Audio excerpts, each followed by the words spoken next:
안녕하세요. 뉴턴이 사과나무 아래서 발견한 과학, 그 짜릿한 즐거움을 여러분에게도 선사해드립니다. 사람과 과학의 만남, 사과나무의 엄지혜입니다. 저 오늘 시작을요, 노래로 해보려고 하거든요. 여러분 같이 호응해 주실 거죠? 하나, 둘, 셋, 넷. 아무리 우겨봐도 어쩔 수 없네. 여기까지 하겠습니다. 이 노래가 어떤 노래인지 다들 아시나요? 네. 어떤 노래죠? 네, 개똥벌레입니다. 제가 왜 이 노래로 시작을 했냐면요. 바로 오늘 강연의 주제가 바로 이 개똥벌레이기 때문인데요. 개똥벌레가 사실은 반딧불이의 사투리라고 합니다. 자, 오늘 반딧불이 속에 숨은 과학을 알려주실 강연자분을 소개할게요. 제가 반딧불이를 연구한 지 약 15년이 됐는데요. 아직도 주변에서는 반딧불이에 대해서 잘 모르고 있더군요. 그래서 오늘 반딧불이의 매력을 마음껏 홍보하고자 이 자리에 나왔습니다. 네, 이기열 박사님 무대 중앙으로 모실게요.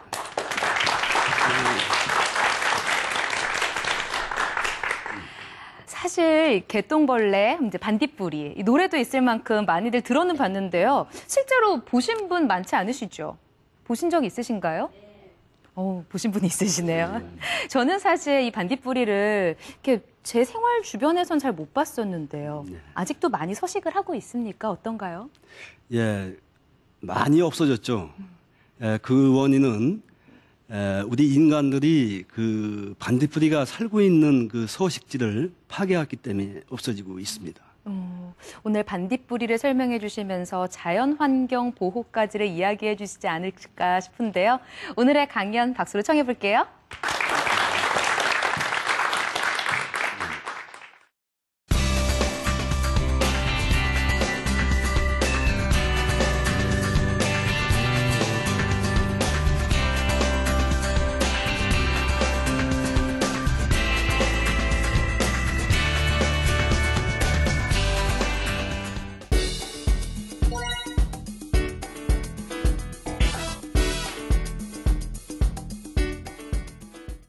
오늘 제가 그 반딧불이에 대한 종류, 그다음에 어떻게 발광을 하는지, 어디에서 살고 있는지, 왜 없어지는지, 어떻게 하면은 반딧불이를 다시 복원할 수 있는지 이런 것에 대해서 오늘 공부를 같이 해보기도 하겠습니다.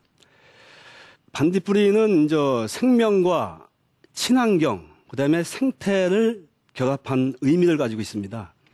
그래서 반딧불이라는 곤충이 빛을 내는 것을 갖다가 반딧불이라고 합니다. 그래서 주변에 하도 많이 발생되는 곳이 많기 때문에 개똥벌레라고도 하죠.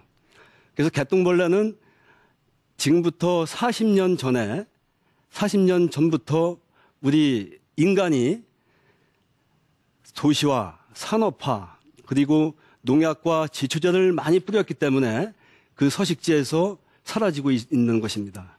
그래서 오늘 이 반딧불이가 어떻게 살고 있는지, 어느 곳에서 지금 발견이 되고 있는지에 대해서 공부를 해보겠습니다. 지구상에는 약 2,000여 종의 반딧불이가 살고 있습니다. 그런데 우리 한반도에는 8종만이 기록이 되어 있습니다. 그렇지만은 주변 환경이 오염되면서 현재 그 조사한 결과 4종만이 발견이 되고 있죠. 그래서 우리가 농촌에 가면은 우리가 벼농사를 지을 때 모내기를 한 후에 한 20일 정도 지나면은 논 주변이나 저수지 주변에서 반짝거리는 그 반딧불이를 볼 수 있을 겁니다. 이것이 애반딧불이라는 그런 곤충이 되겠습니다. 이 애반딧불이는 주로 그 논이나 습지 이런 곳에서 많이 발견되죠. 그래서 그 반딧불이가 아주 그 친환경 농업을 하는 곳에서만 생존이 가능한 것입니다.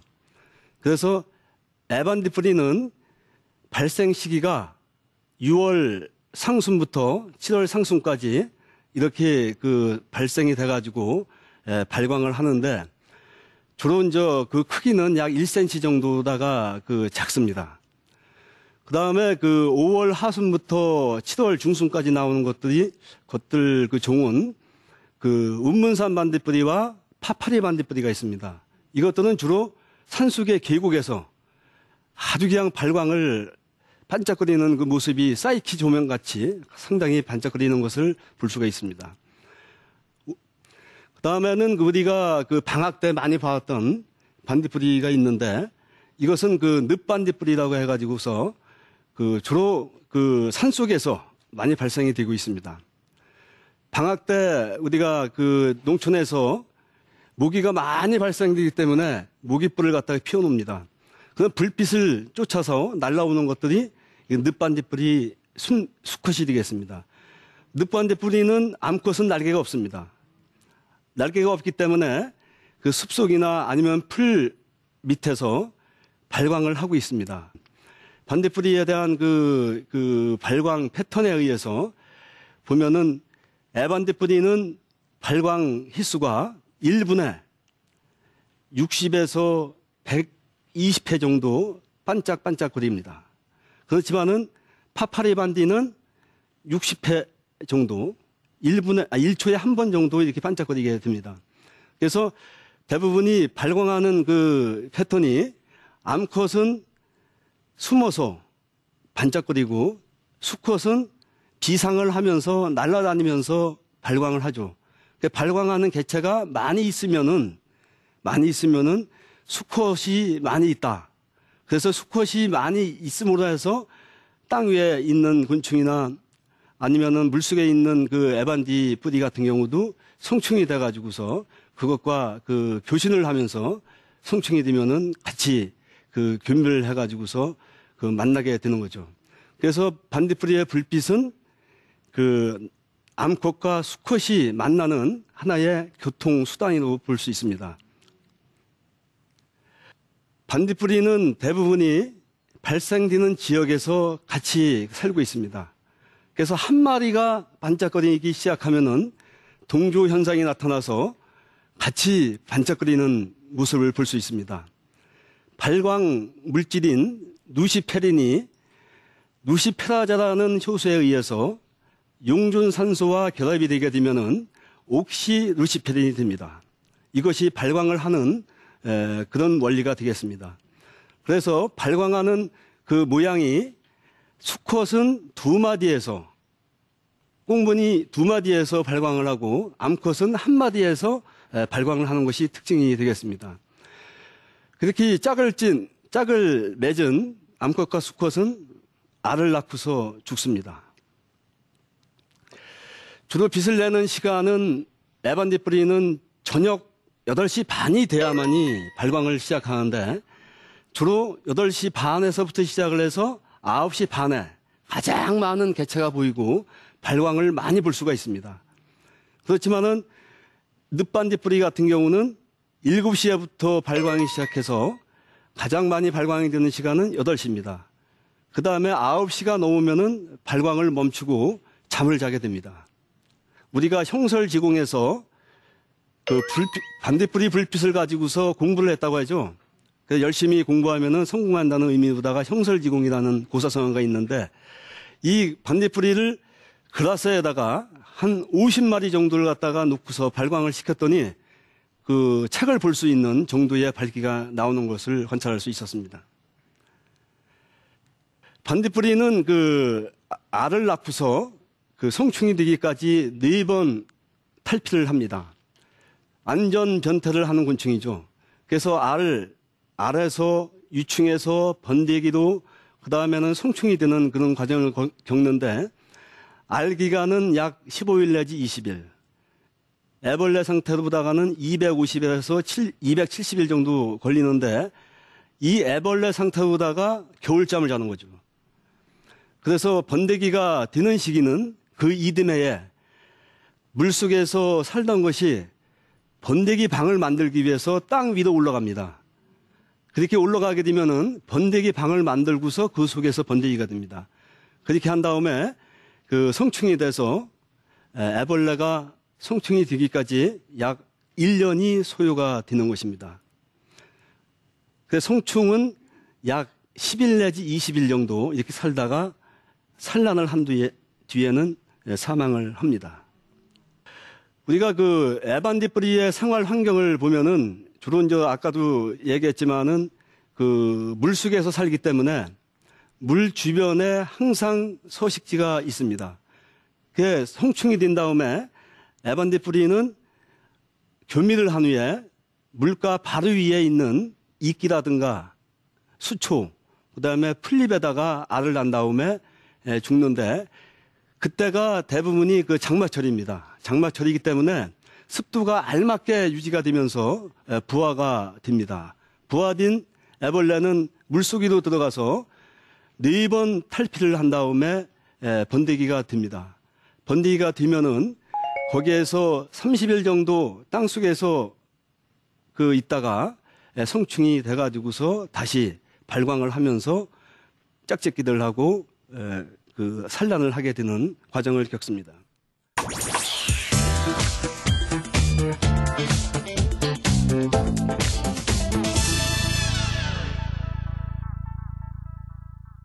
그러면은 그 우리가 반딧불이가 왜 사라지는지를 갖다가 그 우리가 그 연구할 필요성이 있어서 제가 2000년도에 우리 농업기술원에서 제가 반딧불이를 그 서식지를 복원하는 그런 연구를 했습니다.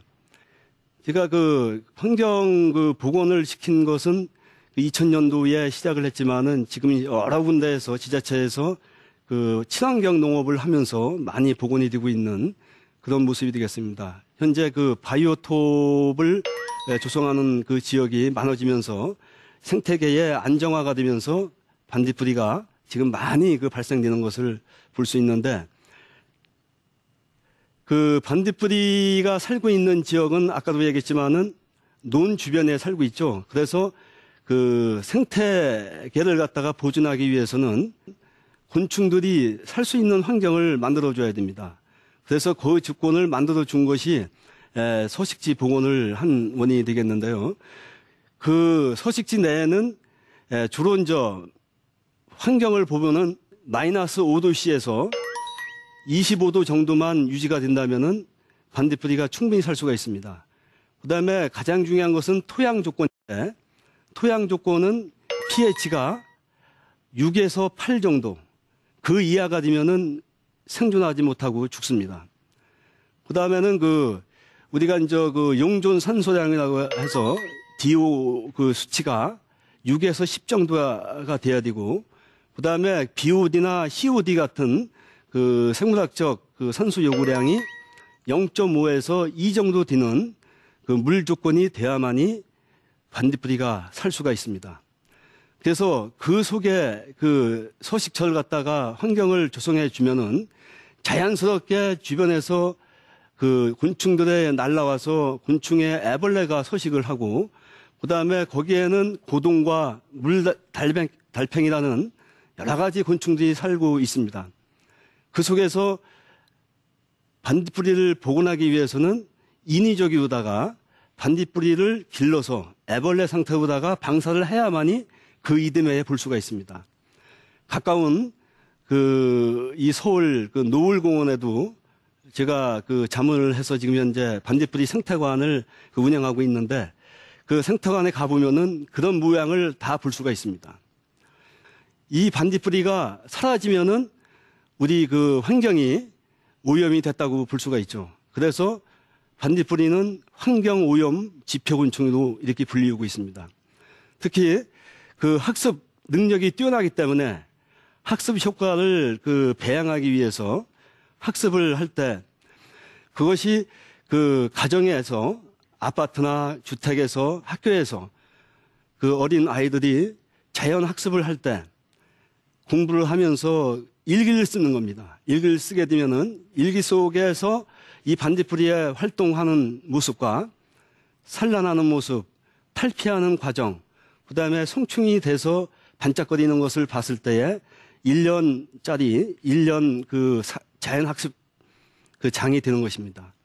제가 오늘 갖고 나온 반딧불이 그 사육상자 키트를 갖다가 잠깐 설명을 해드리겠습니다.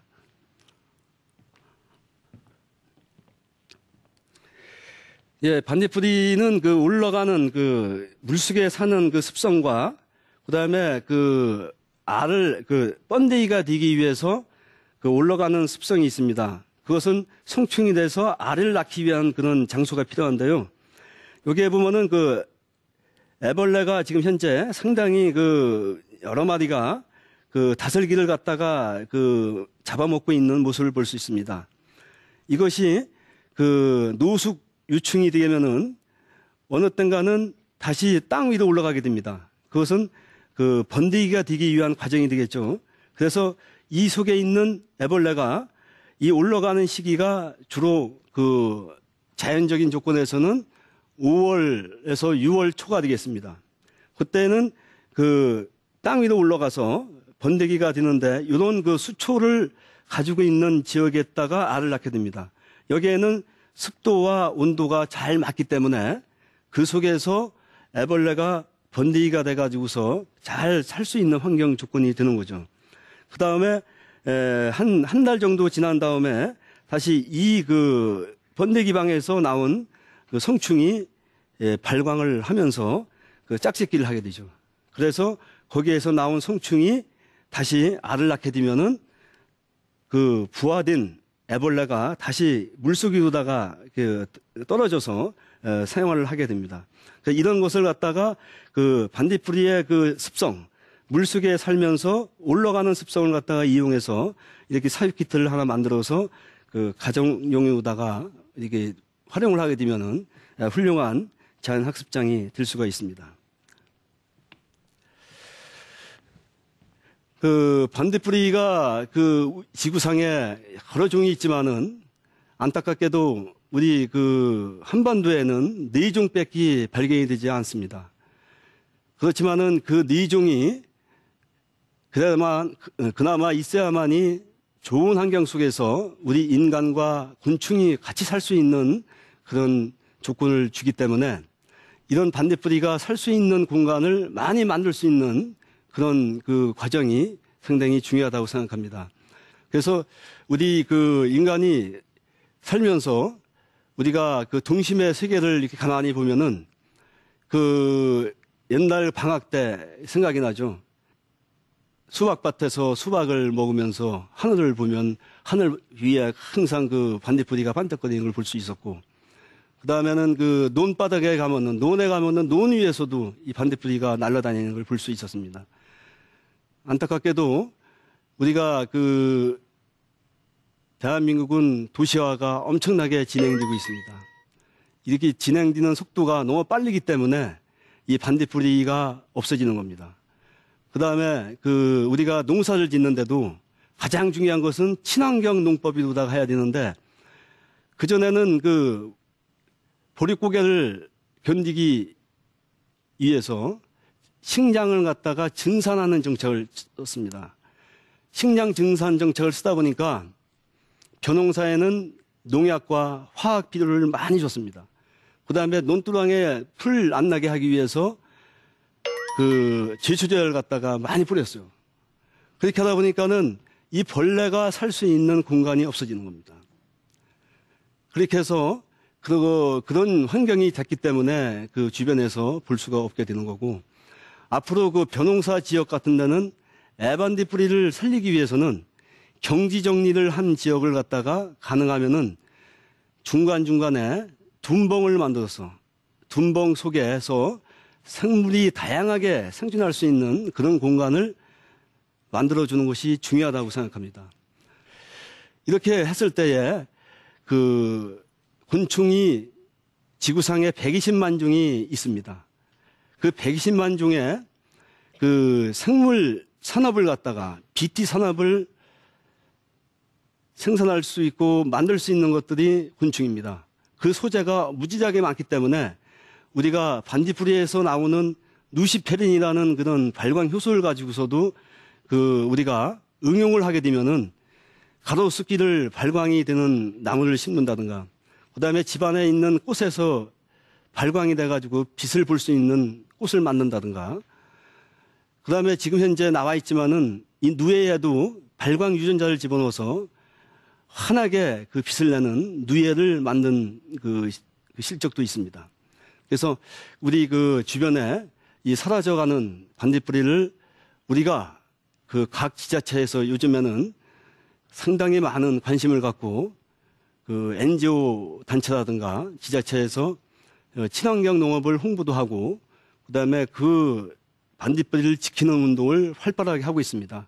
가까이에 있는 그 성남의 맹산의 그 반딧불이 보존 연구회라든가 무주의 반딧불 그 관련된 축제, 그다음에는 그 뭐 금산이라든가 서귀포, 그다음에 가까운 그 계양산 쪽에서도 이 반딧불이를 보존하기 위해서 상당히 많은 분들이 그 관심을 갖고 활동을 열심히 하고 있습니다. 그래서 그 열심히 한 그 덕분에 그 반딧불이가 살 수 있는 공간에서는 개발을 하지 못하게 이렇게 하고 있습니다. 특히 이제 어느 지자체를 예를 들면은 그 골프장을 만드는데 그 골프장 만드는 지역에서 반딧불이가 나온 거예요. 환경단체, NGO 단체에서 그 반딧불이를 지키기 위해서 그 골프장을 만드는 걸 갖다가 저지하고 못 만들게 한 적이 있습니다. 이것은 그 기본적으로다가 반딧불이가 그 생명체면서도 환경을 지키는 바로미터이기 때문에 이 환경을 보존하기 위한 하나의 수단이 되기 때문에 지자체나 아니면은 그 NGO 단체에서도 상당히 많은 관심을 갖고서 현재 활동을 하고 있습니다. 그다음에는 그 우리가 그 보존을 하는데 우리가 지자체에서 가장 중요한 것은 농산물 생산을 갖다가 어떻게 하느냐가 중요합니다. 근데 이 곤충을 같이 살리면서 할 수 있는 그런 공간이 필요한데 사실은 지금은 그런 게 없이 생산에 목표만 두고서 하다 보니까 그 이 토양이라든가 수질, 그다음에 대기가 오염되는 그런 악순환이 계속되고 있는 것에 대해서 안타까운 마음을 저는 늘 갖고 있습니다. 그래서 앞으로 이 반딧불이가 살 수 있는 공간이 많아지면은 우리 그 인간이 살 수 있는 공간도 깨끗해지고 그다음에 그 삶의 질이 향상되는 그런 효과가 올 수 있다고 저는 생각합니다. 앞으로 이런 그 반딧불이의 그 모습을 주변에서 많이 볼 수 있도록 많은 관심과 그다음에 환경 보존에 앞장서는 이런 그 실천하는 그 모습을 보여주시면 감사하겠습니다. 제 오늘 강연은 이만 마치겠습니다. 감사합니다.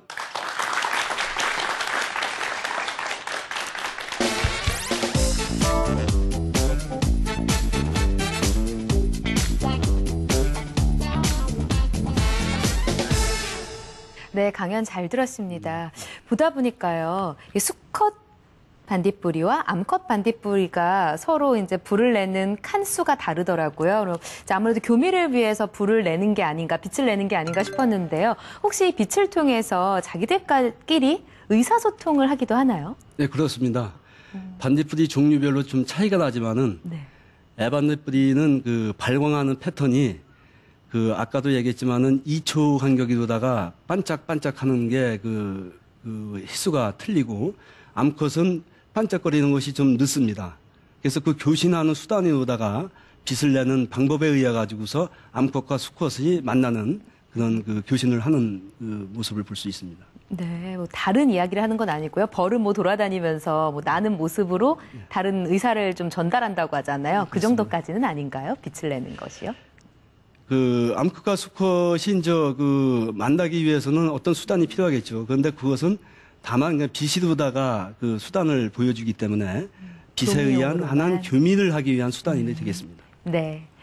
보신 분들도요, 궁금한 점이 있으실 것 같습니다. 반딧불이에 대해서 궁금한 부분 있으시면요, 손 들고 질문해 주시죠. 네. 설명 잘 들었습니다. 저 보육상자인지 제가 하나만 집에 있으면 반딧불을 키우고 뭐 관찰하고 할 수 있나요? 예, 그렇습니다. 이것은 그 사육 그 애반딧불이 사육 장치인데요. 이 속에서 그 애벌레가 그 생활하면서 번데기가 되는 과정, 그다음에 성충이 돼서 알을 낳는 과정까지 한 사이클을 갖다가 이 통 안에서 다 볼 수가 있습니다. 그래서 그 아이들이 있으면은 그 자연학습장 그 기구로다가도 활용이 가능합니다. 네. 좀 강연을 듣다 보니까요, 여러분들도 반딧불이를 키우고 있는 생태학습장에 한번 가보고 싶지 않으세요? 네, 오늘 반딧불이의 매력에 흠뻑 빠지게 해주신 우리 이기열 박사님 감사합니다. 네, 감사합니다.